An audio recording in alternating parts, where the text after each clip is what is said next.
সশস্ত্র বাহিনী শহীদ রাষ্ট্রপতি জিয়াউর রহমানের নেতৃত্বে আমি সর্বপ্রথম বিদ্রোহ করি। শেখ মুজিব বিদ্রোহ করে নাই, শেখ মুজিব স্বাধীনতা ঘোষণা করে নাই, শেখ মুজিব পাকিস্তানিদের হাতে আত্মসমর্পণ করেছিল। এটা আমার পিএইচডি বইতে রেকর্ডেড আছে, পাকিস্তানের মেজর সালেহ সিদ্দিকীর বইতে রেকর্ডেড আছে। সুতরাং জামাতকে যদি ছোট ছোট তুচ্ছ কারণের জন্য তাদের নিবন্ধন বাতিল করা যায়, আমাদের হাজার ছেলে মেয়েদেরকে হত্যা করার জন্য 15 বছর আরও কয়েক হাজার গুম করার জন্য তাদেরটা কেন বাতিল হবে না? এটা বাতিল করা অত্যন্ত প্রয়োজন, কারণ না হলে আগামীতেও স্বৈরাচারের জন্ম বাংলাদেশে হবে।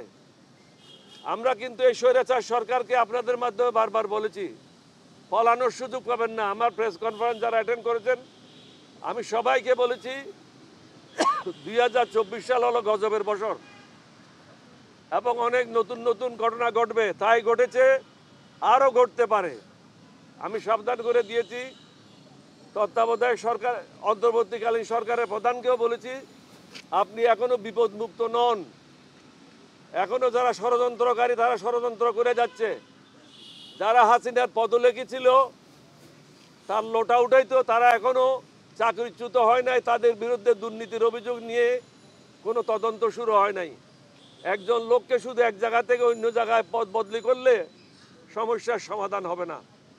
যারা প্রকৃতপক্ষে দোষী, দেশের শত্রু, জনগণের শত্রু, তাদেরকে জেলে নিক্ষেপ করতে হবে, তাদের বিরুদ্ধে কঠোর ব্যবস্থা নিতে হবে। তাহলেই এই দেশের মানুষ শান্তিতে ঘুমাতে পারবে। এখন শান্তিতে ঘুমাতে পারছে না। কালকেও কোনো ব্যবসায়ের গাড়িগুলি রাজনৈতিক নেতারা এক জায়গা থেকে এক জায়গায় নেওয়ার জন্য সাহায্য করেছে। শুধু আমি পত্রিকাতে বললাম, প্রেস রিলিজ দিলাম, এটা যথেষ্ট নয়। তাদেরকে ধরে দিতে হবে, পুলিশের কাছে হস্তান্তর করতে হবে। নাগরিক হিসাবে আমাদেরও কিছু দায়িত্ব রয়েছে। আমরা শুধু রাজনীতি করব, সুন্দর সুন্দর বক্তব্য রাখবো, মন্ত্রী হব, এমপি হব, এটা না। মনুষ্যত্ব আমরা হারিয়ে ফেলেছি, মনুষ্যত্ব ফিরে নিয়ে আসতে হবে। মনুষ্যত্ব যতদিন পর্যন্ত ফিরে না আসে, বাংলাদেশে কখনো শান্তি হবে না। আমাদের লক্ষ্য একটাই, একটা সুন্দর বাংলাদেশ গঠন করা। আমরা মুক্তিযোদ্ধা, আমরা ওই ধরনের শুধু ভারতে গিয়ে রিফিউজি ক্যাম্পে থেকে মুক্তিযুদ্ধ না, আমরা যুদ্ধ করে মুক্তিযোদ্ধা হয়েছি। সুতরাং এই দেশের জন্য আমাদের থেকে বেশি প্রেম কারো থাকতে পারে না, এই দেশের মানুষের জন্য আমাদের থেকে বেশি প্রেম কারো থাকতে পারে না। অবশ্যই কঠোর হস্তে দমন করতে হবে এবং আমরা বলেছি আমাদের পক্ষ থেকে পূর্ণ সাহায্য সহযোগিতা থাকবে। তবে এটাও বলেছি, পর্যায়ক্রমে ইউনিয়ন কাউন্সিলের নির্বাচন, পৌরসভার নির্বাচন, সিটি কর্পোরেশন নির্বাচন, জাতীয় সংসদের নির্বাচন, উপজেলা নির্বাচন, এগুলির একটা সম্ভাব্য ডেট ঘোষণা করো। সম্ভাব্য ডেট ঘোষণা করলে প্রত্যেকটা রাজনৈতিক দল তার নিজ নিজ দল নিয়ে, সংগঠন নিয়ে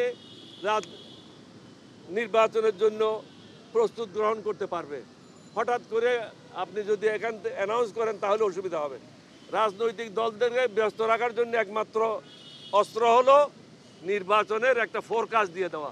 এটা 6 মাস পরেও হইতে পারে, 9 মাস পরেও হইতে পারে, কিন্তু নির্বাচন তো হইতে হবে যত তাড়াতাড়ি সম্ভব। অন্তর্বর্তীকালীন সরকারের জন্য ভালো, রাজনৈতিক দলের জন্য ভালো, দেশের জন্য ভালো।